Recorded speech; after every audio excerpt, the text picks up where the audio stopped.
Nawala tayo sa ano, tinatanong natin paano siya naging bouncer. Ay, oo nga, balik tayo doon sa ano. Box store.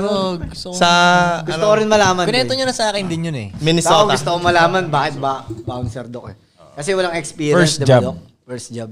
First job ko sa US, bouncer. Paano mo nakita yun, Dok? Nakita nila ako kasi may umakbay sa... Barnage. yung ex-wife ko dati, inakbayan ng itim. Sabi niya, hey, shorty, you got some cash? Yeah. So, dude, that's my wife. Sabi niya gano'n, di ba? Well, what? You gonna Jackie Chan me? Saan kayo nito? Kasi Nasaan Asian kayo? eh. Kasi Asian eh. Nasaan kayo? Minnesota. Club, mall? Nasa Minnesota, nasa labas lang. Sa Minnesota sila niyan. Nasa Minnesota kami, nag-i-snow. Daylight, nag-i-snow nung time na. Actually, tapos na mag-snow. So may snowbanks, gano'n. Nung pinahikan ko, bibigosan ko, bilang niliparan ko ng sipa, flying kick ko, no.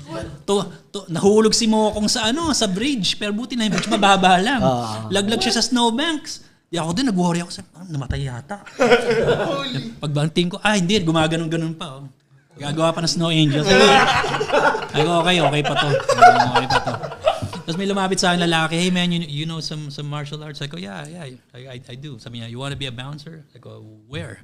Sa isang bar daw. Sabi ko, kaya lang malalaki yung mga tao dito, baka di ko kaya. Sabi niya, doon ka sa sa mga babae. So doon ako lagi sa mga babae. Magaling talaga sa position ng si Doc, no? Magaling.